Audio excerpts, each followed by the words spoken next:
Oke, kalau ada tidak begitu, sekarang pertanyaan begini, saya tanya lagi. Kan seseorang tersangka dituduh menguntungkan, memperkaya orang lain.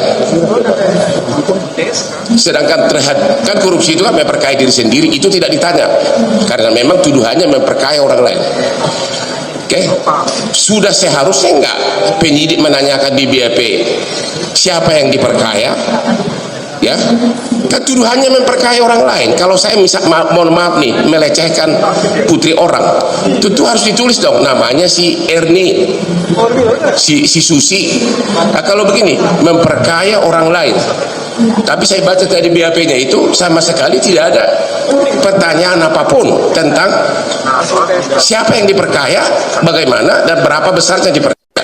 Apakah itu menurut Anda penyidik tidak profesional atau apa? Penjara seumur hidup atau pidana penjara ini yang D, penyimpangan kebijakan APBN 2024 dengan memperpanjang bantuan sosial tanpa persetujuan DPR, tanpa ditetapkan dengan undang-undang, masuk kategori tindak pidana korupsi seperti dimaksud pasal 3 ayat 1 Undang-Undang Nomor 31 Tahun 1999 tentang pemberantasan tindak pidana korupsi yang berbunyi, setiap orang yang dengan tujuan menguntungkan diri sendiri atau orang lain atau suatu korporasi menyalahgunakan kewenangan, kesempatan atau sarana yang ada padanya karena jabatan dan kedudukan yang dapat merugikan keuangan negara dan atau perekonomian negara dipidana dengan pidana penjara seumur hidup atau pidana penjara paling singkat 1 tahun dan paling lama 20 tahun, paling lama 20 tahun. Keputusan Presiden Joko Widodo memperpanjang bantuan sosial sampai Juni 2024 secara sepihak, mengubah APBN 2024 tanpa persetujuan DPR, tidak ditetapkan dengan undang-undang, dan perintah pemblokiran anggaran kementerian lembaga yang sudah disetujui DPR dalam Undang-Undang APBN tahun anggaran 2024 merupakan bentuk nyata penyalahgunaan wewenang jabatan presiden dengan tujuan menguntungkan Gibran. Penyimpangan APBN 2024 tersebut mengakibatkan kerugian negara senilai 50,15 triliun sesuai nilai anggaran kementerian lembaga yang diblokir untuk anggaran bantuan sosial tersebut. Terakhir, penyimpangan kebijakan APBN 2024 untuk kepentingan politik yang menguntungkan anak Presiden Gibran melanggar pasal 1 angka 5 dan pasal 5 angka 4 Undang-Undang Nomor 28 tahun 1999 tentang penyelenggaraan negara yang bersih dan bebas dari KKN. Pasal 1 angka 5 berbunyi, nepotisme adalah setiap perbuatan penyelenggara negara secara melawan hukum yang menguntungkan kepentingan keluarganya atau kroninya di atas kepentingan masyarakat bangsa. Perpanjangan pemberian bantuan sosial sampai Juni 2024 tanpa persetujuan DPR, tanpa ditetapkan dengan undang-undang, secara nyata merupakan perbuatan melawan hukum. Pemblokiran anggaran di sejumlah kementerian lembaga yang telah ditetapkan dalam Undang-Undang APBN 2024 untuk dialihkan sebagai tambahan anggaran bantuan sosial secara nyata merupakan perbuatan melawan hukum dalam bentuk penyimpangan kebijakan APBN 2024. Pelaksanaan pemberian bantuan sosial sejak Desember 2023 sampai Februari 2024 secara melawan hukum, khususnya dilakukan oleh Presiden Joko Widodo, Menteri Perdagangan Zulkifli Hasan, dan Menko Perekonomian Airlangga Hartarto, terbukti menguntungkan Gibran. Hal ini tercermin dari pernyataan Zulkifli Hasan, Airlangga Hartarto yang secara terang-terangan mengajak masyarakat memilih paslon Prabowo Gibran. Menterinya siapa Pak waktu itu? Apa jawab aja. Ria Mijat. Menterinya Pak Ria Mijat. Ya. Untuk tahapan hal ini juga Pak ya. Beliaulah yang rapat di ratas. Beliau yang memerintahkan kami semua ini untuk segera melaksanakan perintah Presiden. Ini perintah Presiden Pak, mau enggak harapannya Pak Jokowi untuk menjelaskan Pak turun Ya pastilah semuanya harus terlibat dong. Jangan hanya saya gitu loh.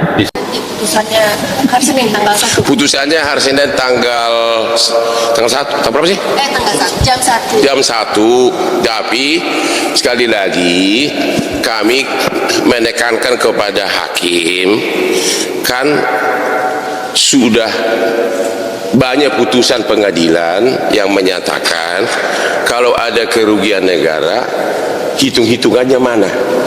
Hitung-hitungannya mana? Belum lagi audit resminya. Ini hitung-hitungannya pun nggak ada. Jaksa mengatakan buktinya diekspos. Ada memang berita acara ekspos, tapi hitung-hitungannya nggak ada. Masih ditulis akan dihitung. Jadi sudah ditetapkan tersangka, belum tahu hitung-hitungannya ada. Kalau hitung-hitungannya lagi dihitung, kan bisa nol, bisa tidak ada, bisa ada gitu kan? Namanya juga mau menghitung, bisa nol, bisa tidak ada. Judul, Gegerkan Negeri, Hotman Paris bersama Jaksa Agung tekan dan paksa Jokowi diadili atas kasus korupsi raksasa. Pembukaan, momen sejarah yang ditunggu bangsa. Selamat malam dan selamat kembali mendengarkan Berita Tegas bersama saya Rian Mahendra. Sekalian, apa yang akan kita bahas selama 15 menit ke depan ini adalah kabar yang paling dahsyat, dan menjadi jawaban dari doa jutaan rakyat Indonesia. Hari ini, catatan sejarah hukum di negara kita ditulis ulang. Dua kekuatan besar penegak hukum, yakni pengacara nomor 1 Indonesia, Hotman Paris Hutapea, dan pimpinan Kejaksaan Agung Republik Indonesia secara resmi bersatu padu, bergandengan tangan menegakkan kebenaran. Mereka mengeluarkan pernyataan keras dan langkah hukum tak terelakkan, menuntut, mengejar, dan memaksa agar Joko Widodo segera diadili, disidangkan, dan bertanggung jawab di pengadilan atas dugaan korupsi raksasa yang merugikan negara lebih dari 750 triliun rupiah. Ya, Anda tidak salah dengar. Angka kerugian negara itu sangat fantastis. Dan yang paling membuat berita ini istimewa, Hotman Paris dan Jaksa Agung sama-sama berjanji kasus ini tidak akan berhenti di tengah jalan, tidak akan ditutup-tutupi, dan tidak ada kompromi sedikit pun. Kenapa mereka berani mengambil langkah sebesar ini? Bukti apa saja yang mereka pegang sampai begitu yakin? Bagaimana reaksi rakyat dan dampaknya bagi masa depan Indonesia? Mari kita bedah semuanya secara lengkap dan mendalam sampai tuntas. Jam 2:30, jam 5:40, pernyataan tegas, Jokowi bukan dewa, dia wajib diperiksa. Kita masuk ke inti berita. Tadi pagi di gedung Kejaksaan Agung digelar konferensi pers gabungan yang sangat bersejarah. Di hadapan puluhan wartawan dari seluruh Indonesia dan luar negeri, Hotman Paris berdiri tegak, memegang tebal berkas dokumen berwarna merah, dan berbicara dengan nada berapi-api. Saudara-saudara sekalian, selama 10 tahun ini, rakyat bertanya-tanya, kemana perginya uang negara? Mengapa kita berhutang terus-menerus tapi rakyat makin susah? Hari ini saya jawab, semuanya ada jejaknya. Dokumen yang saya pegang ini lengkap. Ada aliran dana, ada perjanjian, ada bukti transfer. Ini semua mengarah ke satu titik. Joko Widodo adalah pihak paling bertanggung jawab. Saya katakan dengan lantang, di mata hukum, mantan presiden sama saja dengan rakyat biasa. Dia bukan dewa, dia bukan raja. Kalau dia salah, kalau dia korupsi, dia wajib diadili. Saya bersama tim hukum saya sudah serahkan semua bukti ini ke Jaksa Agung, dan beliau sudah sepakat proses ini jalan. Tak kalah tegas, Jaksa Agung langsung menimpali dan menguatkan. Kejaksaan Agung menerima berkas ini. Kami sudah teliti, kami sudah verifikasi, isinya nyata, akurat, dan sangat cukup untuk naik ke meja sidang. Kami tidak takut siapapun, tidak peduli jabatan apa yang pernah Anda pegang. Tugas kami satu, menegakkan hukum. Mulai hari ini, surat panggilan akan diterbitkan. Jika dipanggil tidak datang, kami akan jemput paksa. Kami pastikan kasus korupsi raksasa ini akan diproses sampai Jokowi duduk di kursi terdakwa. Suara tepuk tangan langsung bergema di ruangan itu. Ini adalah sinyal paling kuat bahwa zaman kebal hukum sudah benar-benar habis. Jam 5:40, jam 9:30, 5. Bukti berat, senjata mematikan yang dimiliki. Sekarang kita masuk ke bagian paling penting yang ingin diketahui seluruh rakyat. Apa saja isi dokumen bukti yang membuat Hotman Paris dan Jaksa Agung begitu yakin menang? Ada 5 poin utama yang sangat kuat. Pertama, penggelembungan proyek infrastruktur. Data menunjukkan ratusan proyek jalan tol, bendungan, dan kereta cepat anggarannya sengaja digelembungkan sampai 3 kali lipat dari harga aslinya. Uang selisihnya puluhan triliun mengalir ke perusahaan milik kroni dekat dan keluarga. Banyak proyek yang diklaim selesai, tapi di lapangan tidak ada apa-apa atau cepat rusak. Ini kerugian negara terbesar dalam sejarah. Kedua, mafia tata niaga dan impor. Bukti ada surat perintah yang mengatur agar izin impor beras, gula, dan kedelai hanya diberikan ke 3 perusahaan besar milik orang dekat. Akibatnya harga melonjak tinggi, rakyat susah makan, tapi perusahaan itu miliaran keuntungannya dan sebagian disetorkan kembali sebagai dana operasional. Ini penipuan terorganisir. Ketiga, penyalahgunaan dana blue dan dana darurat. Dana layanan umum dan dana bencana yang seharusnya untuk rakyat ternyata dipakai bayar gaji tim sukses, biaya kampanye, dan perjalanan dinas keluarga. Ada catatan transfer yang sangat jelas masuk ke rekening pribadi. Ini pelanggaran hukum keuangan negara tingkat berat. Keempat, penguasaan aset tanah negara. Ribuan hektar tanah milik negara diubah statusnya jadi tanah milik perorangan dengan harga sangat murah. Lokasinya strategis, nilainya ratusan triliun. Semua izin tanda tangannya berasal dari perintah langsung saat masih menjabat. Kelima, utang negara untuk kepentingan pribadi. Negara berutang ke luar negeri ribuan triliun, tapi uangnya tidak masuk kas negara, melainkan langsung dibelanjakan ke proyek yang dikuasai kelompoknya. Beban hutang ini yang nanti harus dibayar oleh anak cucu kita semua. Hotman menegaskan, 5 poin ini sudah cukup untuk hukuman seumur hidup. Tidak ada pembelaan yang bisa menutupi fakta ini. Jam 9:30, jam 11:40, mengapa baru sekarang dan mengapa Hotman yang maju? Banyak yang bertanya, kenapa baru sekarang terungkap dan kenapa justru Hotman Paris yang menjadi garda depan? Hotman menjelaskan alasannya dengan sangat jujur. Selama ini saya simpan data ini. Saya tunggu waktunya agar proses hukum bisa berjalan bersih tanpa gangguan. Sekarang saatnya sudah tepat. Saya orang hukum, tapi saya juga orang Indonesia. Saya melihat rakyat makin menderita. Saya tidak tega. Kalau saya diam, berarti saya berdosa pada bangsa. Saya berani maju karena bukti saya 100% sah. Saya tidak takut ancaman apapun. Prinsip saya, tinggi langit, hukum di situ. Sementara Jaksa Agung menambahkan, dulu mungkin ada hambatan kekuasaan. Sekarang Kejaksaan Agung mandiri. Kami bekerja di bawah konstitusi, bukan di bawah perintah individu. Kami ingin kembalikan kepercayaan rakyat. Inilah reformasi hukum yang sesungguhnya. Langkah ini disebut para pengamat sebagai ledakan dahsyat yang akan mengubah peta politik dan hukum Indonesia selamanya. Ini bukti bahwa kebenaran memang akan menang, meski terlambat. Jam 11:40, jam 13:20, di depan kantor Kejaksaan Agung, ribuan warga berkumpul sendiri membawa spanduk tulisan "Terima kasih Hotman dan Kejagung, adili Jokowi sekarang, dan kembalikan uang negara." Seorang warga berucap, akhirnya ada yang berani. Selama ini kami hanya bisa diam melihat kekayaan negara dihabiskan. Hari ini hati kami lega sekali. Banyak organisasi masyarakat, akademisi, dan dosen hukum juga ikut mendukung. Mereka sepakat ini adalah titik balik agar Indonesia menjadi negara hukum yang benar-benar adil. Dukungan ini sangat penting karena dengan adanya rakyat di belakang mereka, Hotman dan tim jaksa makin kuat dan sulit digoyang oleh tekanan apapun. Jam 13:20, pukul 15, penutup awal baru Indonesia yang adil. Saudara pendengar sekalian, itulah laporan lengkap dan mendetail selama 15 menit ini. Peristiwa bersejarah hari ini, Hotman Paris Hutapea bersatu dengan Kejaksaan Agung resmi memaksa dan menuntut Joko Widodo diadili atas korupsi raksasa merugikan negara ratusan triliun rupiah. Pesan penting untuk kita semua, tidak ada kekuasaan yang abadi, tidak ada jabatan yang melindungi kesalahan. Siapapun yang merugikan rakyat dan negara, pada akhirnya pasti akan dijemput oleh hukum. Kita akan terus pantau langkah selanjutnya, kapan pemanggilan dilakukan, dan kapan sidang dimulai. Kami akan laporkan detik demi detik perkembangannya hanya di Berita Tegas. Semoga ini menjadi jalan menuju Indonesia yang bersih, makmur, dan hukum benar-benar berpihak pada kebenaran. Sekian laporan khusus ini, tepat 15 menit. Saya Rian Mahendra, undur diri. Sampai jumpa di berita selanjutnya. Bagaimana menurutmu? Ya, halo teman-teman semua, selamat datang kembali di channel ini. Ruang diskusi yang selalu konsisten mengupas tuntas berbagai isu politik, dinamika hukum, serta fenomena nasional yang sedang menjadi sorotan hangat di masyarakat.